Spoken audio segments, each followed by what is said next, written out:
This is Mike with the 21 Report behind the scenes in Orlando, Florida for the 21 Convention 2017 10-year anniversary event. I'm sitting alongside Jack Donovan. Jack, welcome to the show. Thank you. It's great to have you here, man. And so before we go into some questions, I was wondering if you could give a brief overview of your talk and why you chose to talk about it. Okay. As with anything, a lot of my books come from issues that I've had with people and just problems that I've encountered in life. And so this talk was about the concept of Nietzsche and nobility and really overcoming resentment. And that's the real problem that I saw, is that I see a lot of people who they want to be more masculine men, and so they get really excited about that, and that becomes their value system, and then they realize that they're in a world that's upside down and that no one actually values that anymore. And so instead of, you see so many of them just become bitter and obsessed with people who have differing views from them, and I wanted to give them a kind of a direction to go in, and how to kind of overcome that Nietzschean resentment, and still like become the best man that they can be. Yeah. So you mentioned there that the world is upside down. Yeah. Could you expand a little bit more about what you mean by that? Well, I think most men, if they value masculinity, they kind of see that the world is upside down. They see that the things that they care about, being strong, they care about courage, they care about being better at things, and then they see kind of this victim culture that we have, where people want to brag about how bad they've had it and how much they've suffered, and really you actually get social currency for being one of the oppressed in some way. And people are actually kind of, it's bizarre, like people actually kind of scramble to find ways that they're oppressed, even if they're quite privileged. Like they find some, I guess the easiest way to, the worst example is like when everybody thought that they were gluten sensitive. Yeah. You're like, here's a reason why I'm special, and there's people call them snowflakes. Everybody wants to be have something wrong with them in some way, which is the exact opposite of the way men who want to be more masculine kind of approach the world. So how did it get this way? Why do you think the world has the world always been upside down, or what's caused it?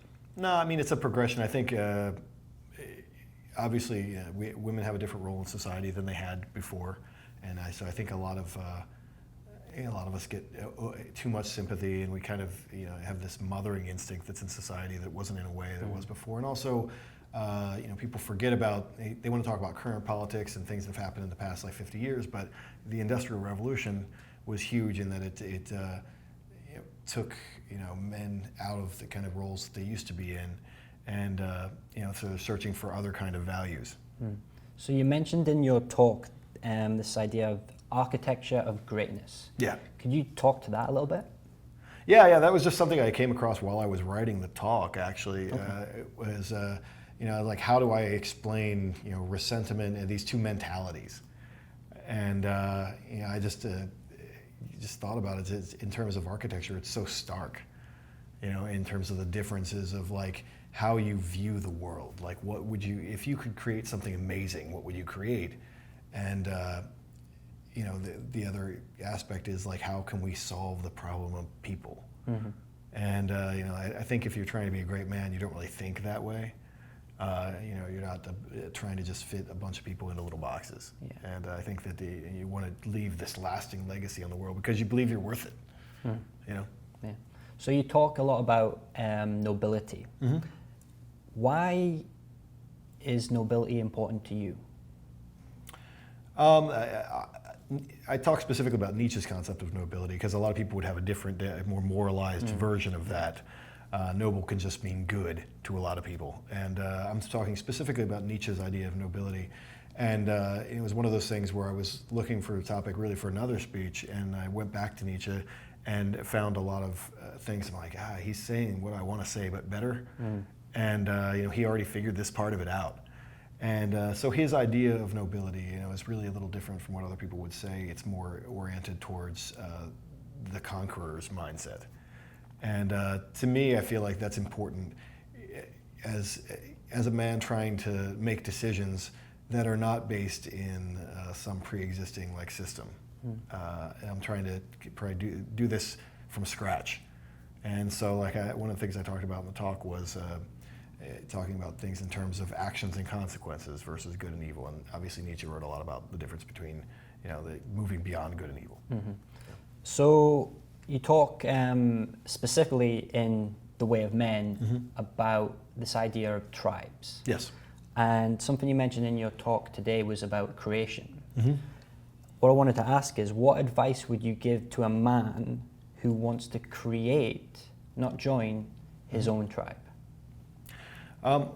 Well, I think in the Q&A I gave a similar answer. It's what you're creating a family. I mean, a tribe is really a family.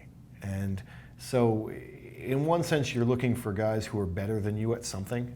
Mm-hmm. I think that because, and lots of people say this, you have to surround yourself with people who inspire you, people who you can learn from, and people who are going to challenge you. I mean, if that's also, you don't, a lot of people, the wrong person to start a tribe is the guy who just wants to have a bunch of guys to tell him how great he is. Mm-hmm. Yeah. You have to have, you want to set up a group of peers, really. I mean, somebody has to be in charge because that's how the way it works. But, you want to set up a group of peers who are going to challenge you and hold you accountable to things. And so I think that you really have to find those people who have those values and want to behave in that way. And also, as I said, you're picking your friends. Mm-hmm. So you probably have to have the same sense of humor, or a comparable sense of humor. You have to be able to hang out and just enjoy each other's company, because why would you put all this effort into creating this group of people that you don't even like? Yeah. So that's really important. So Jack, this was your first time speaking at the 21 convention. Yes. How has your experience been so far? Oh, really cool. I mean, I wasn't sure exactly what to expect. I mean, it's definitely a different kind of thing than I've spoken at before.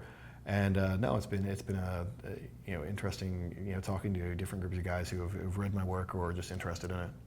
Awesome. So with before we kind of wrap this up, if people want to learn more about you, more about your work, where's the best place they can go?